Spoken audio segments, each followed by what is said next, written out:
What's up, guys? Welcome back to another episode of the Vacation Rental Revolution podcast. I'm your host, Sean Moore, and we're back with Whiskey Wednesday. My main man, Jake Sheehy. So we've got a couple other guys joining us today. Mr. Josh Lakey, CEO, founder, 5-star guest book. My business partner, CEO, Vodyssey Design, Mr. Mike Whitfield, joining us. So we're going to have some fun. We're going to start doing this on Whiskey Wednesdays, where I bring in some of these other experts. These guys have been around in the vacation rental game for quite some time. Josh is a long time investor, owner of a short-term rental, as well as part of our Vodyssey family. And then Mike is immersed into and really kind of was the pioneer for what we call kind of what we say our Vodyssey signature design recipe, but really creating those immersive experiences, giving us those unfair advantages in the marketplace. Mike is the mastermind behind that. And so I think we're going to have some good conversations, some good, moving forward, bringing in some additional, brains behind a lot of the things that are going on. Those of you that are new to our podcast, Whiskey Wednesday is when we talk about trending topics and how they apply to our Scarcity short-term rental investing. And then we also have our expert interviews on Fridays where we bring in short-term rental investors. And so today, Whiskey Wednesday, we got some questions that are coming in. Josh sent over some stuff about some new updates with Airbnb host tools. We're going to start talking about pinpointing some of the metrics that are moving the needle, which comes down to those immersive experiences this time. We're going to talk about some tax stuff.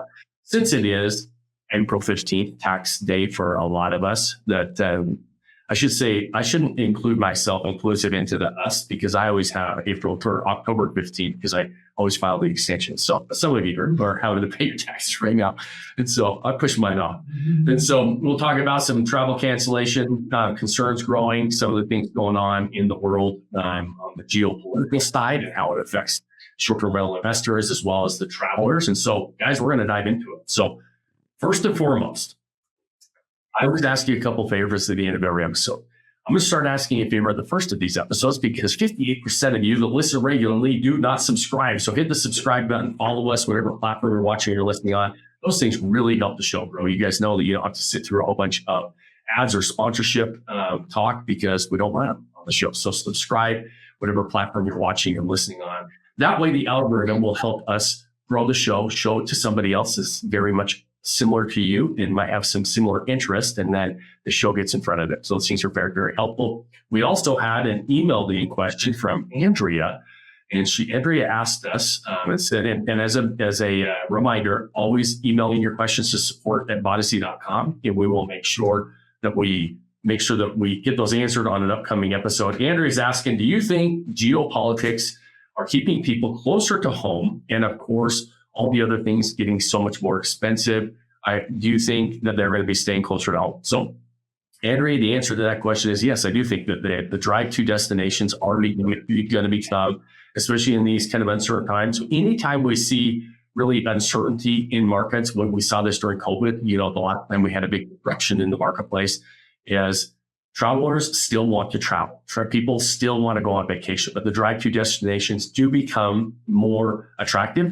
They become less volatile, and because of us as consumers, we still want to go, but we don't want to take those big risks of spending a whole bunch of money flying across the oceans to some of these really fun destinations that we may want to go to. But with all especially the geopolitical climate that's going on right now, we will see, and we think the trends are. I think Josh sent over some stuff about some increasing travel cancellations, and we'll talk about that. But yeah, Andrea, I do think that we're going to see those drive-to destinations become more desirable, more favorable. I think that we have talked about this in the past.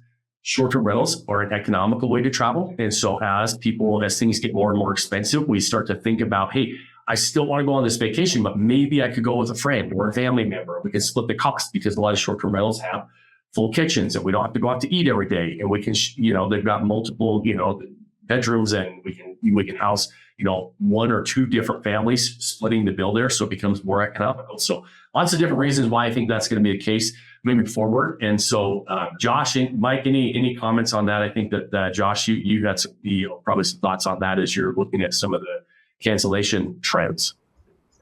When we look at, we are in Hilton Head, South Carolina. Our major drive-tos are from Atlanta, Augusta, Columbia, Charlotte. We normally would see this time of year a lot more fly-ins. They fly into Savannah, they'll Uber, get a car back up. At least from our summer bookings, it's been substantially less than normal, a lot more driving too. But also, I think we've seen booking lead times drastically shrink in these markets as well, but the flights don't work that way, right? You want to book that flight as far out as possible, but it's a lot, you still have plenty of availability if you wait a little more last minute for booking these vacations as well, just how those consumer behaviors have changed. Yeah, absolutely. Yeah, and Mike, you don't see it on the design side where we're really trying to create these equitable experiences for multiple people sharing the bill. Right? It's one of the key concerns that we, and that you've really been addressing over the past few years. Is we know that that people are splitting the bill, that people are sharing the cost of travel, and when it's not equitable from the people that are splitting the bill, it becomes a little bit of a problem. And so that from the design side, we've been trying to build in those unfair advantages to attract people during the good times, but also during some recessionary, some bad times, because we know guests still want to travel. We've got to make it a really fun way to do that, split bill with other people.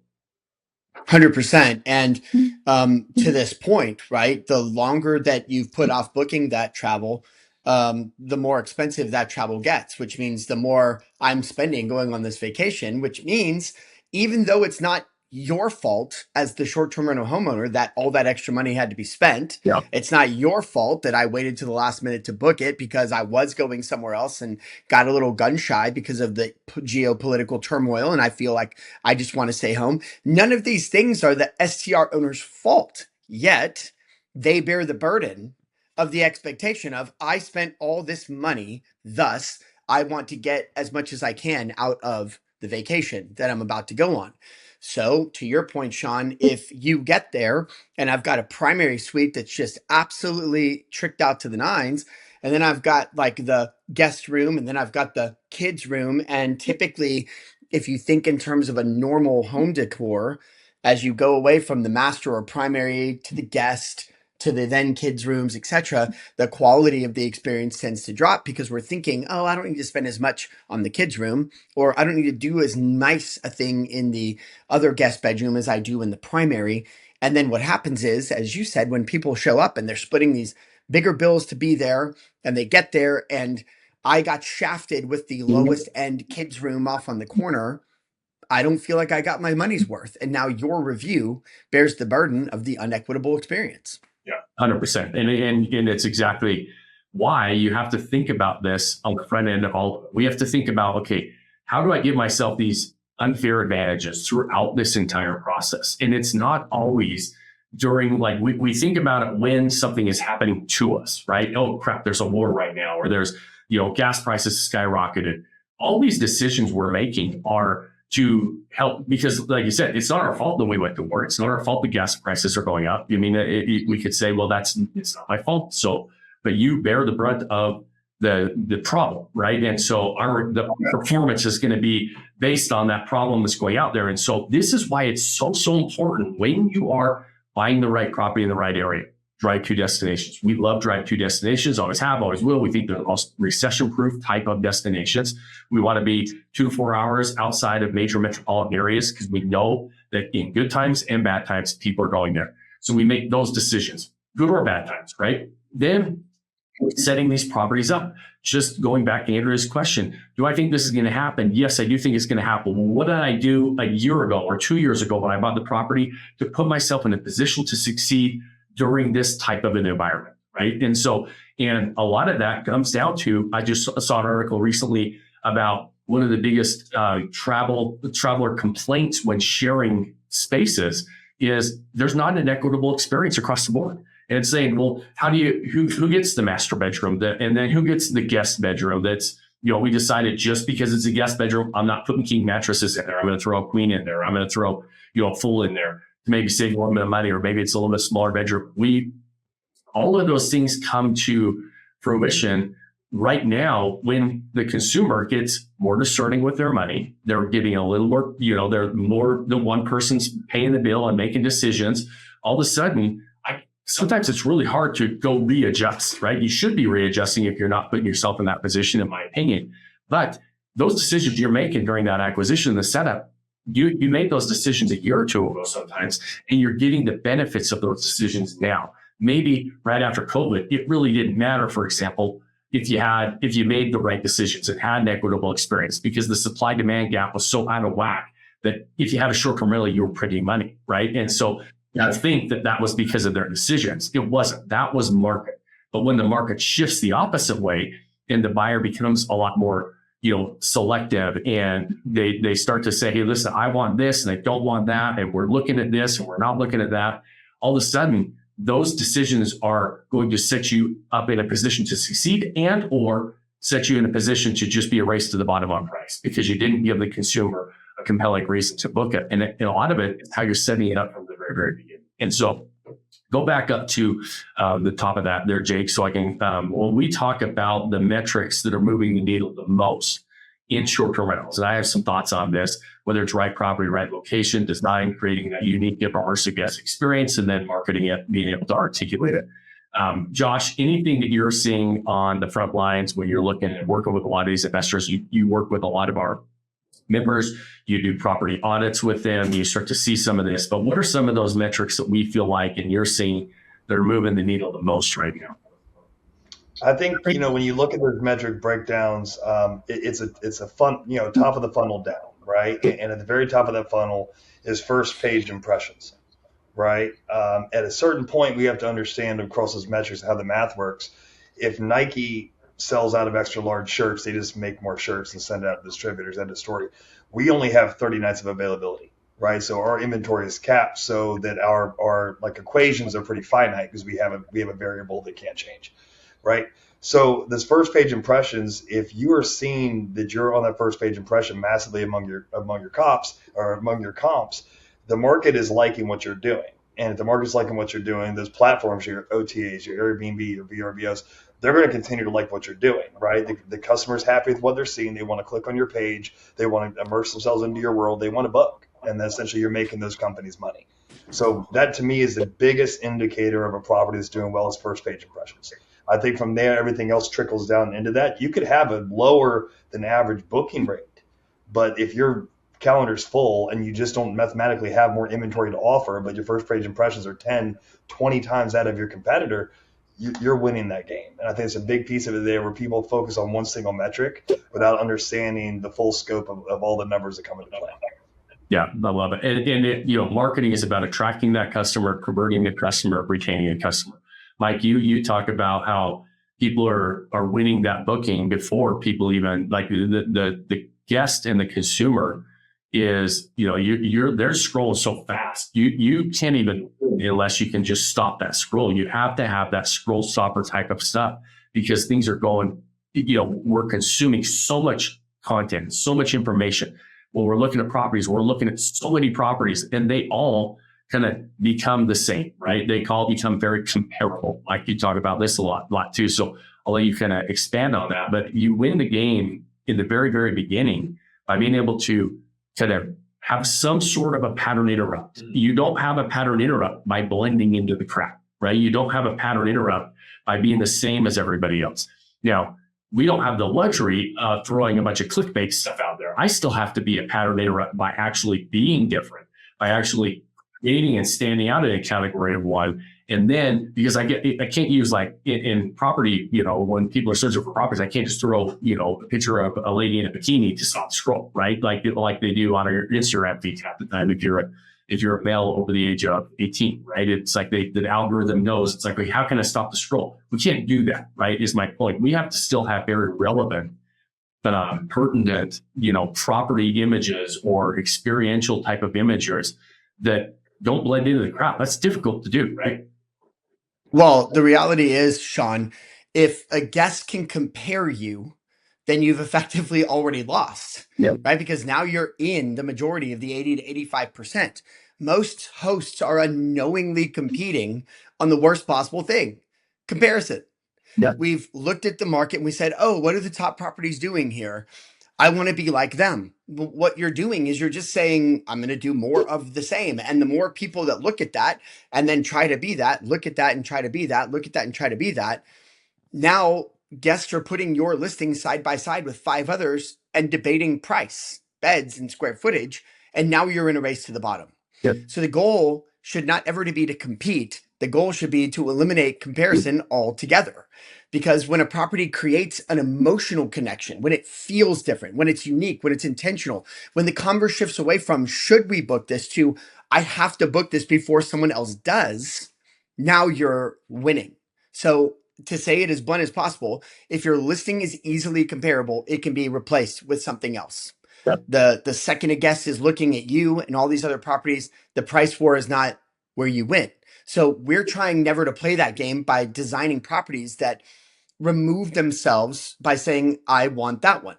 Every guest goes through the same sequence, whether they realize it or not. They see it, then they feel something, and then they start to imagine themselves being there when they book. In most listings, because they're either focused on, like we said earlier, that primary bedroom, or, oh, look, I created this awesome game room that's all the way done, tricked out, but then the rest of the house has not a single piece of art or color to it, and it's just boring, boring, boring, boring.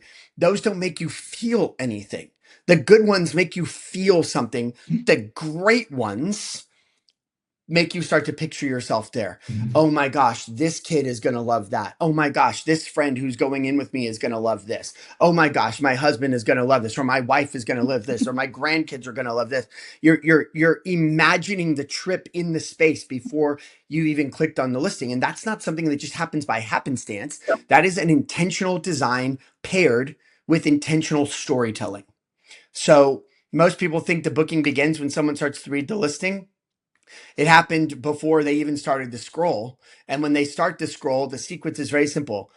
They see it, they feel it, they imagine themselves there, and then they click on it. And if you miss the feeling and imagination part by not creating that experience all throughout the property where you can start to visualize yourself in it, you're not going to be one of the properties that are crushing it, because they've nailed who you are in the first 3 seconds if everyone's sharing the same amenities and the same vibes and the same stuff from the local home goods, the same furniture sets, everything. Okay. So the others sit empty with better specs because they didn't take the comparison out of the equation, and they didn't focus on the emotional dynamics, the experiential dynamics that they could create by getting a guest to visualize all of the ways they were going to enjoy that property. Right. And we always say, when we set these properties up, we're designing based on ROI, not on like a feel good type of what I would call traditional design, right? Hey, look, that looks beautiful. We don't disagree that a lot of properties out there that don't perform very well, frankly, look beautiful. They're amazing properties. And here's the problem in where it lies is, as investors, ourselves included, we have to look at data to give us as much of a predictable outcome as possible, right? To kind of try to narrow in on how much is the consumer spending in a certain market, what are properties making in a certain market, and where are they located, all those different things. We're looking at all that data. Where it becomes a problem is, well, in my opinion, is we look at that data, we want to kind of have some level of predictability on our return on investment on buying these properties. But what we're doing is we're looking and saying, what does everybody else have? What do the top properties have? Which is very similar to what the middle of the road properties have, by the way, in most markets. And we say, I'm going to go emulate that. I'm going to go make sure that I look like that because that one's doing well. The issue is now all of a sudden we're just a comparable property. We become one of many. If you really want to get an ROI, you have to go outside of the comparables, the comp sets. Very, very important. I'm not saying not to have the comp sets. The comp sets are very valuable, and we use them all day, every day. But we have to also now remove ourselves and say, okay, now how can I create a category of one within this marketplace that I don't have anything to compare to? And many times, in what we do, we call it our immersive design experience, and how we create these immersive designs, because we want them to be different. We want them to be unique. And we have to understand consumer behavior. We talk about this over and over and over again, and I will continue to talk about it until it becomes less of an unfair advantage, because right now it's a massive unfair advantage to understand this on the front end. And what we're really trying to do in a nutshell is to create a category of one. I want to operate in a marketplace of one, right? That way the consumer says, I can't really compare Sean's properties to everybody else's properties. That's my goal. And so if I come out with a beautiful property that operates and sits in the middle or the top of the market and looks comparable to other top properties, all of a sudden the consumer is going to judge me based on my price. I want to remove price completely out of the equation from the consumer. But you mentioned something earlier too, Mike, is I want to remove the out of the equation that they have another option besides mine if they like mine. I better book this before somebody else does. And usually that's at a premium price. If we give the consumer a reason to do that, they will do it. If we don't. Well, Sean, to tap into that a little more, just looking at overarching consumer behavior, right? Yeah. Let's look at just some of the higher end fashion brands in shopping. Let's take purses, for example. Okay. You go to any vacation rental area and you have a Coach outlet. Okay. You've got the Gucci outlet. You never see a Louis Vuitton outlet. You got to go buy that, right? You don't see Versace typically. Like the reality is all these crazy brands, people are always trying to get into the next highest brand that they can afford, but none of it makes rational sense. Buying a Louis Vuitton handbag, you know why Louis Vuitton is actually famous? Because they invented vinyl. Okay. A Louis Vuitton trunk used to be very, very, very, very heavy. And they started with trunks because they were all made out of leather and wood and metal.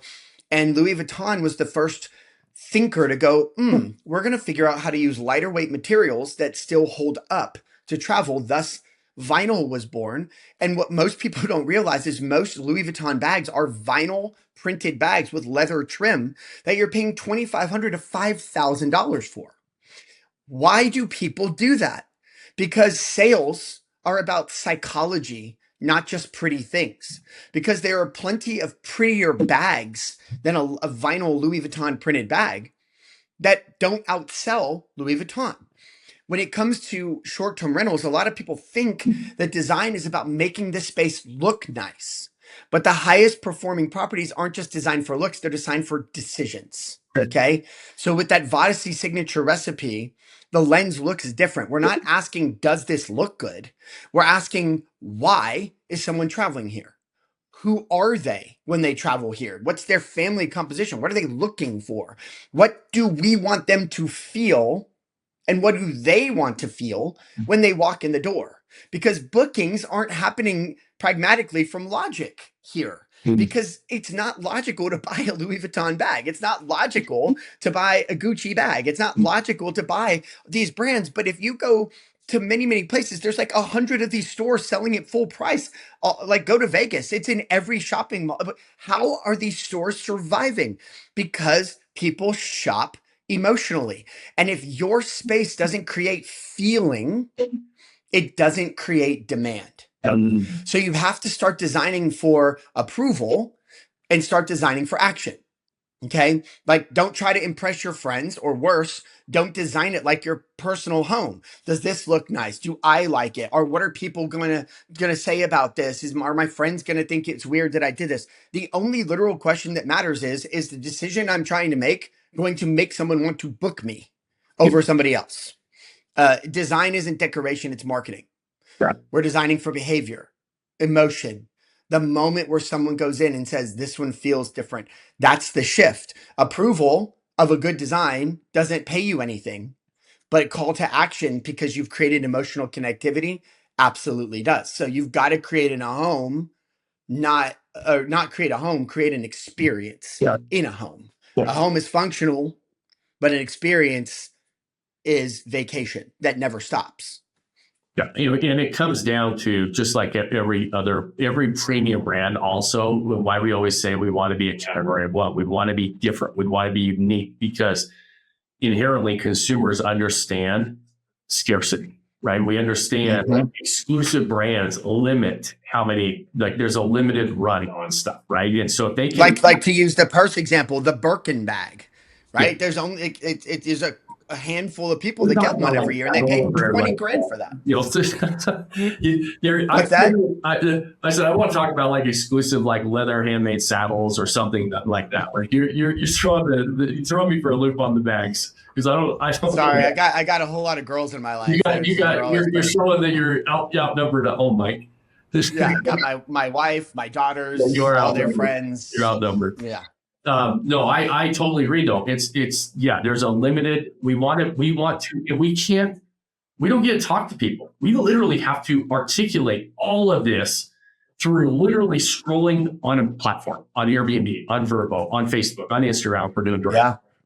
All of those things have to be articulated. Scarcity, uniqueness, all of that stuff has to be articulated, where the consumer chooses us, pays a premium for our stuff without us even being able to talk to them, without us running a whole bunch of ads and understanding our brand and everything else. That's really, really difficult to do.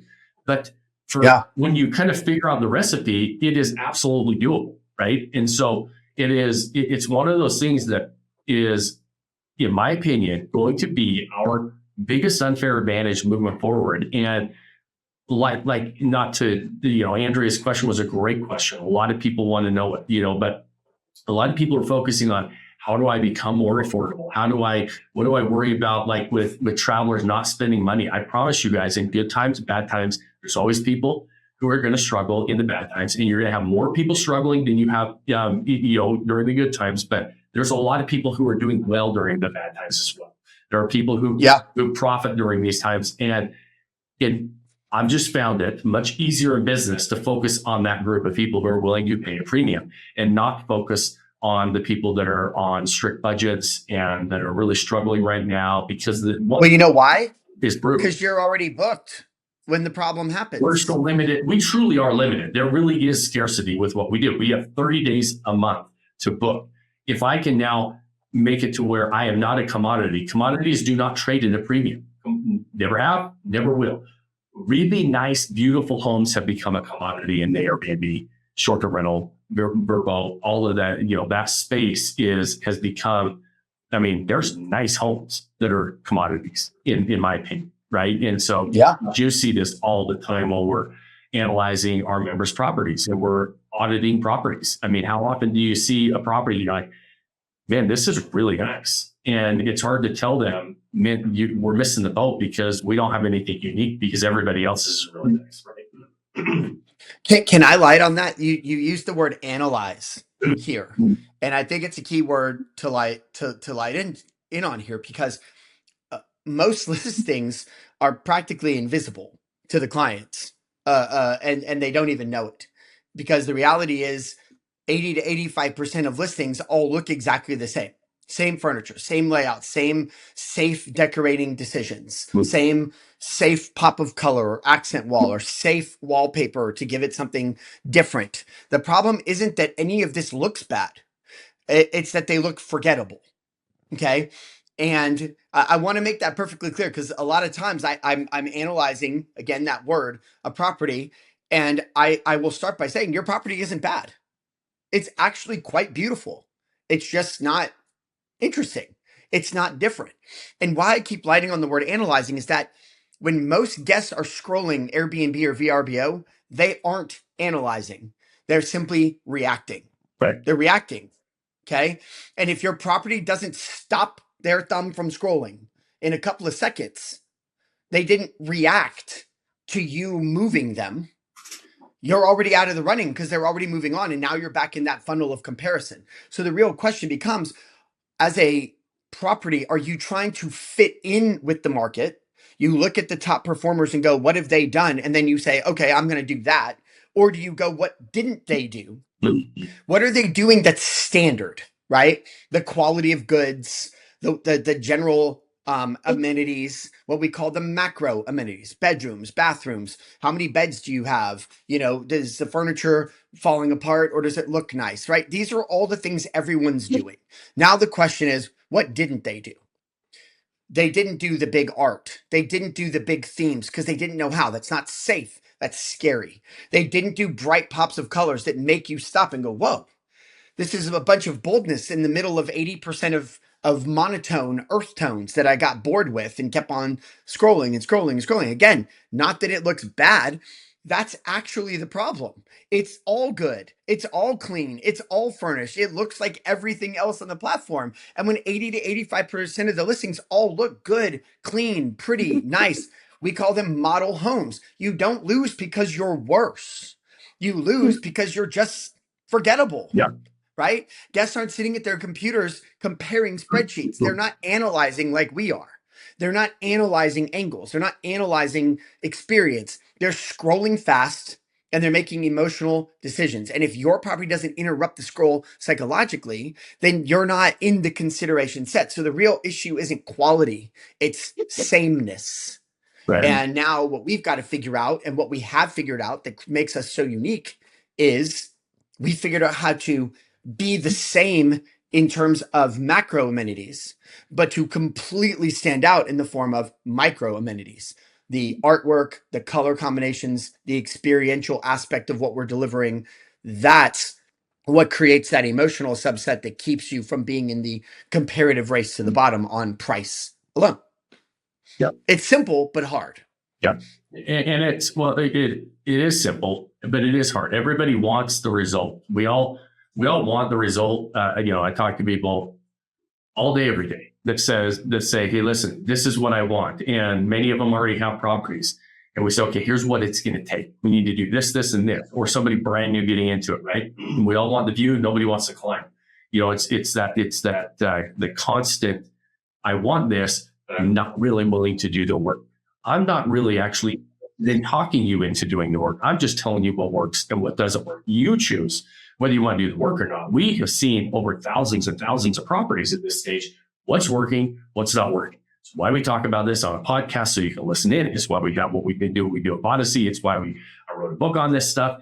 I'm not trying to talk anybody into this. And I don't want you to mistake that, because it is hard. I'm not here to tell you it's easy. Everybody else will tell you it's easy, and they will sell you an easy button. But we've been doing this for a long time. I wish I had an easy button, because it is hard. But that's why we continue to operate in categories of one in these markets we go into. And because it actually is hard to pull off. It's simple is not always easy. Simple and easy are two different words, right?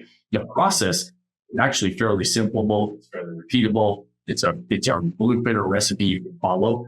It's not easy. It is hard, right? And I think that the more that people will realize that and understand that and can appreciate that, one, if you're not willing to do it and you want an easy button, I don't think this is the right game to play, because it is very crowded. When do you think the markets are too saturated?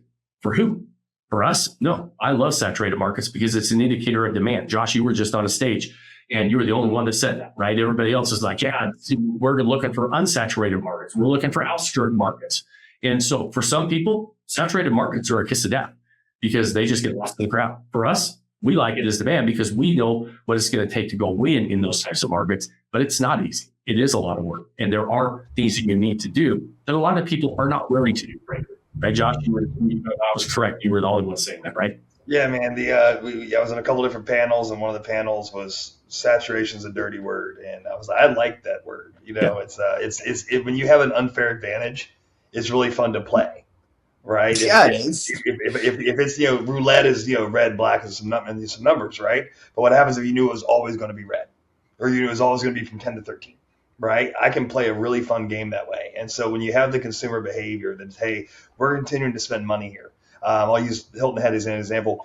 We are one of 2,700 2-bedroom, 2-bath condos on that 9-mile Long Island. Yep. And we dominate our resort, right? Because it's easy. Because if I go look at all the other listings of 311 other 2-bedroom condos in my same resort that have the same floor plan, the same everything. Right, we don't even have ocean view at ours, and we dominate that resort because if you look at all 311 others, they are the exact same property. Yep. I couldn't tell you one from the next. Yep. Right, and you're at that point they're having to compete on price, and then you can look at the fact that what we're able to do with pricing strategies, how we're able to convey all this into our marketing to say, hey, everyone else is having to operate at 80 to 90% occupancy, which is really great occupancy. But at like 2/3 of the rate we operate at, we get less wear and tear. We use our properties a good bit, right? The kids love it. We love it. It's part of the benefit of our lifestyle asset, right? That we get to be able to do that. And we use Mike's design. But we've had people ask us, can you manage my unit for me? And I'm like, are you willing to invest into its success to get to this point? No, we just want your results, but we don't want to do what it took to get there, right? Yeah. And that's why they remain where they are.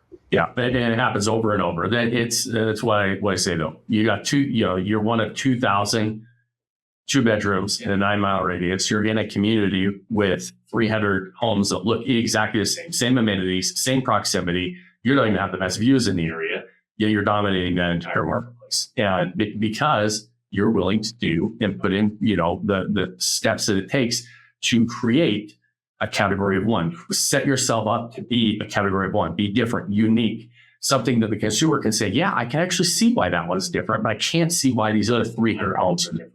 They all look the same, right? And so that's why we do what we do, and why it is a massive unfair advantage, and why I think it's going to be a massive unfair advantage for a long time, is because it's easy to talk about. We'll have this conversation, and then there's going to be 5 other people on their having this exact same conversation on their podcast. Oh, you got to create category one. Oh, you got to have these unique experiences. Oh, you have to do this.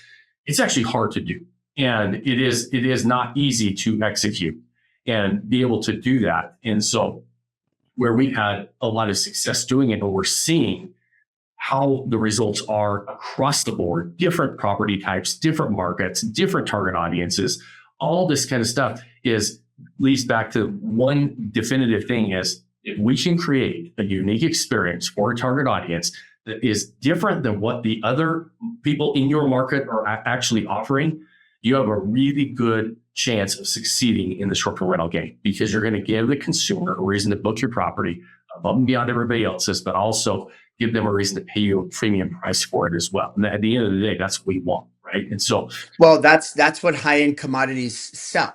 Yeah. We're not selling you the item. We're selling you the emotional nuance that comes with the item, the experience of having the item, the way you feel interacting with the item, the unit, whatever the widget is. It's all about creating experience, vibe, feeling, emotion.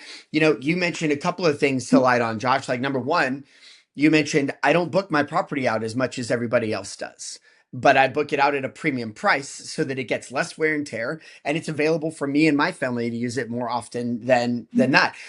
To be truly successful in this industry, has anyone really stopped to think all you got to do is win 30 to 40 times a year, and you're wildly successful? And if you're winning 30 to 40 times a year, that's 30 to 40 customers. We're not talking about needing to have thousands of customers like a normal widget you're selling here, coming and going, coming and going. We're talking about 30 to 40 people a year saying, you're my first choice. And if you're one of those customer or STR owners that says, you know what, I'm serving, we've got several clients, Sean, that run at 95% occupancy at the highest price in the market, and they don't care to ever go there for their property to ever come offline. And they are literally printing money like an ATM machine, because they've chosen, unlike you, Josh, to say, you know what, we're going to back off on the wear and tear, which is a very common move. Get to the top, less bookings, more revenue, less wear and tear, all that adds up. But there's a lot that go, no, I'm full tilt. I'm 95%. There's 2 weeks a year that we're offline, and those are the 2 weeks I'm there for my bonus depreciation and what I got to do to come in and do my job. And then I'm back out and it's booked. That you're winning 50 customers a year at the top of the market. You're killing it. But what's the biggest mind shift that anyone has to have for them to be successful is you're not creating a home. You're creating an experience. You're building an experience. A home is just functional. An experience is something that never stops. It's memorable. It's a model versus a memorable execution. You don't want people saying this place was adequate in a review. You want people saying the pictures didn't do it justice. We have to come back. If you get to book this, you have to book it. That review currency is everything. And then when you understand how to lean into themed environments correctly, visual storytelling, destination-driven designs, your property stops just becoming a place to sleep and starts becoming part of the trip itself. Okay?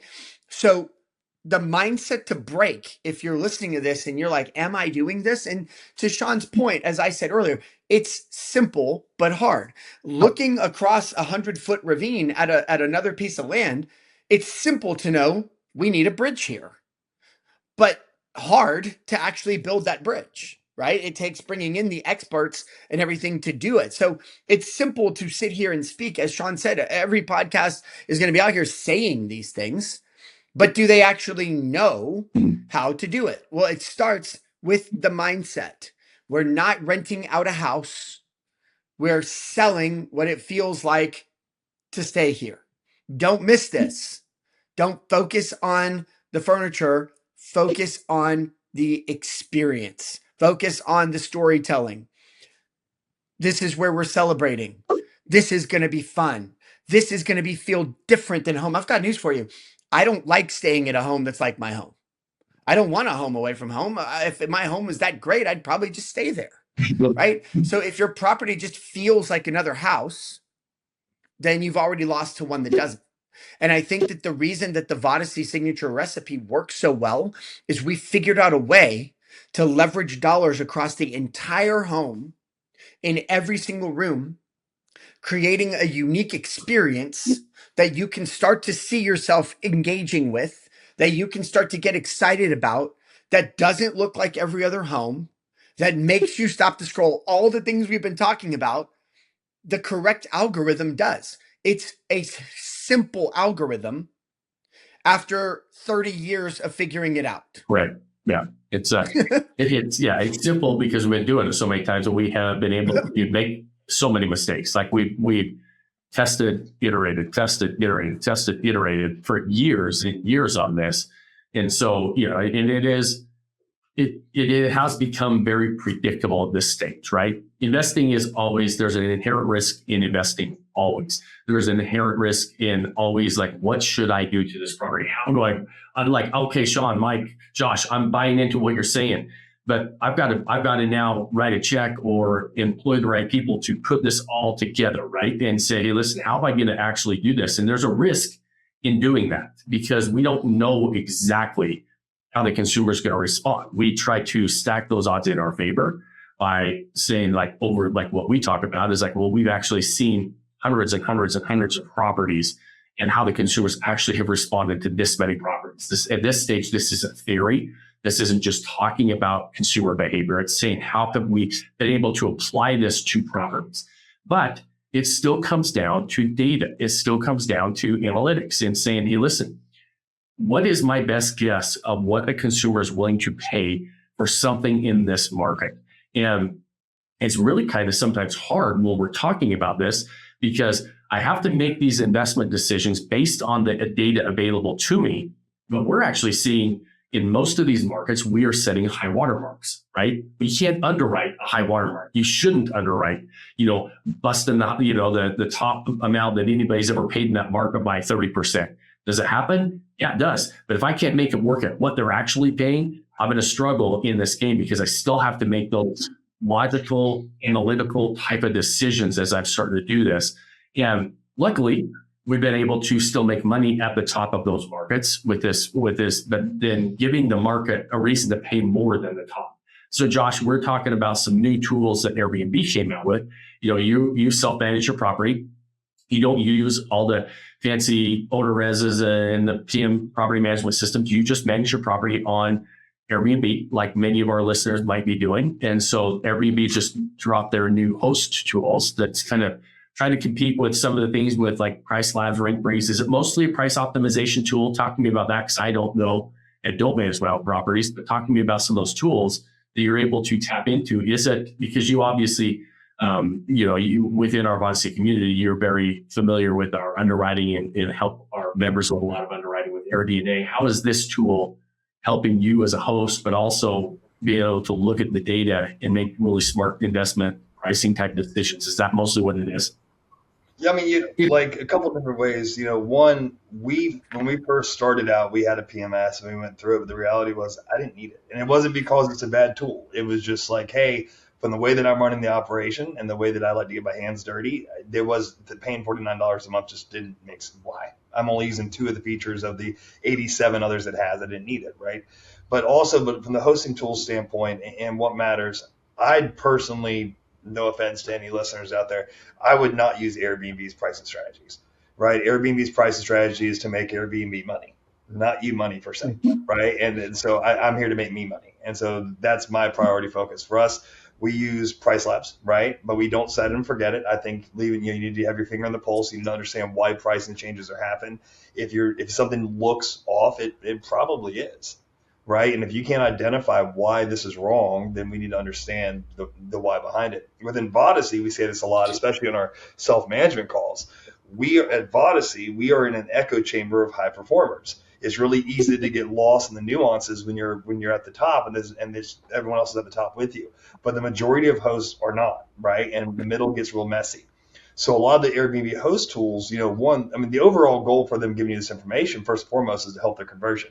They're like, hey, if we can better educate the host to do a better job, we will make more money. They didn't do it to be nice. They did it to help them make more money, right? Photo Tour, which I think is savvy users should get off Photo Tour immediately. Photo Tour helps the majority of Airbnbs get better bookings because the average person using grandma's furniture and, like the bathroom is coming up ahead of the living room.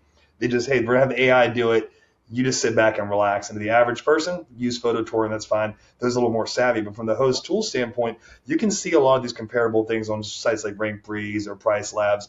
I like to dabble in all those because I do lead that within the program to make sure that are we on the surface of something, but we also understand how these metrics are figured out. And won't dive too far in it, but think about this. For us, something that Mike dives into a good bit here is who are you talking to? Right? If you're advertising to golfers, we're themed out for golf, and that's who we're talking to. If you're on the Bourbon Trail, it's groups of guys. If you're a bachelorette pad in Nashville, it's pink. It's Shania Twain and Taylor Swift with white cowgirl boots, right? I personally would not stay there. Now, if someone got it to me for free, I would, but I'm not looking for a bachelorette pad, right? So who are we talking to? And then how's that individual going to end up converting into your place? So for us, if we have we cater to families with small children, specifically 5 and under. And we're not talking to dad.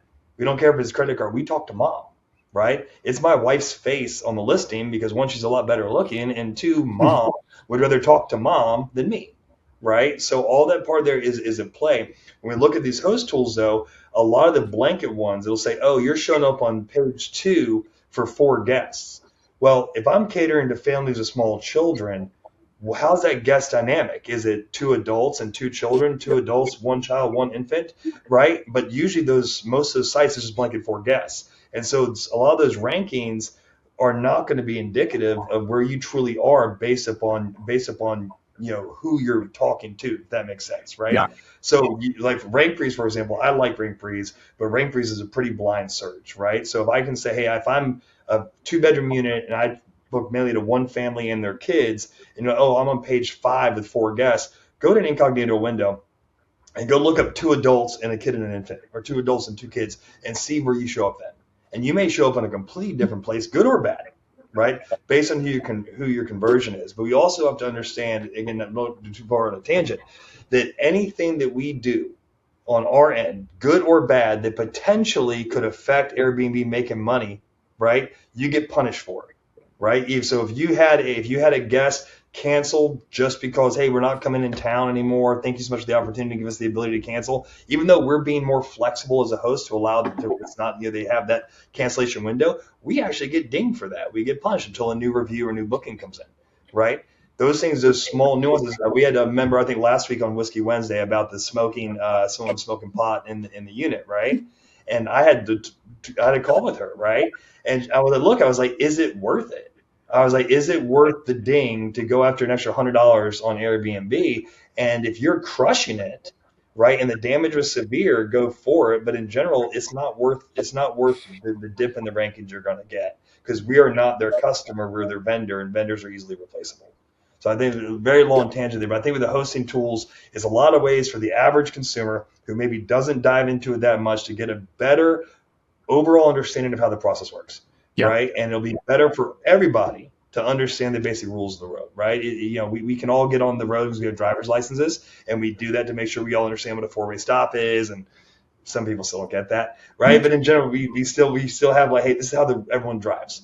Right. And the more we can do that basic education, or Airbnb do the basic education to their vendors, the better conversion rates everybody has and the more money they make. And it's that simple. Yeah. Sean, I want to focus on an element of this that Josh brought up, which is even when you're doing Airbnb and VRBO will ding you for doing anything that keeps them from making money and or that cause them to not have another option to capture that money if you pull out of the listing. And I guess a different way of saying that is all of these big management companies, all of them, they all want their clients to be virtually interchangeable from a operational standpoint, because if someone books your property and your property looks like 85% of the other properties selling at the same dollar amount, I can punish you and say, bad you got a cancellation and it didn't rebook. And I had to move you over to another guy that 85 out of 100 listings look just like yours. So the customer's happy. They don't feel like they lost anything. They're satisfied. And you're just going to be put in purgatory for a minute until you get another listing, right? When your listing is astronomically different, most property managers who manage 20, 30, 40 units, most big places are going to say, ooh, nobody does that. This is a mistake. This is bad. And they're telling you this because if someone books the Cinderella's Castle suite at Disney World and you're staying in Cinderella's Castle and something happens and that gets canceled and they now have to just move you to one of 10,000 hotel rooms in the rest of the Disney park, there's a loss that you feel. I had something incredible and now I have lost it. So Disney now has to throw in 50,000 other things to make you not feel a loss. Airbnb doesn't want to do that. Vrbo doesn't want to do that. Vacasa doesn't want to do that. Property managers don't want to do that. They just want everything to be interchangeable. Now you might be hearing this going, oh, so standing out is bad. No, standing out and being that first choice, you're going to have less people cancel on you. You're going to have less people. And when you do get canceled on, you're going to get rebooked very quickly, because when someone jumps up there and they're making a last second booking and it's all of the same, and then it's like, how is this available? Automatic booking. And you virtually don't lose, because even when you get canceled on, because you're already attracting higher echelon clients that are less likely to cancel, and you're doing those extra things Josh mentioned to be flexible for your clients, you're going to get rebooked so quickly that Airbnb doesn't get mad at you because you're right back in the game. But the advice you're going to get from most people is to not stand out, to not be abnormal, to not be special. And that's a selfish piece of advice coming from the property manager that I've got to deal with this all the time with our clients, shifting their mindset that this is about standing out. Okay. So all that we're talking to here leads to one thing. The goal should not be to be the top 50%. The goal should not be to be the top 70%. The goal is to be better than average, or is not to be good enough or even better than average, is to be the first choice. So that even when something goes wrong, you're automatically the first choice again. So if you design this way, going back to what we've previously talked about, building around emotion, experience, intentional differentiation, or as my mom always used to say, doing common things in uncommon ways. You're not just improving your listing, you're repositioning it. That's how properties move into the top 10%, sometimes the top 1%. We have over 100 different unique markets where we're the number one listing in the market, not because they spent more money. They made intentional decisions with their money. So everyone, like Sean said on these other podcasts, is going to talk about standing out. But if they don't know how to take it a step further, you won't actually stand out, because the goal shouldn't be to stand out. It should be to make intentional choices.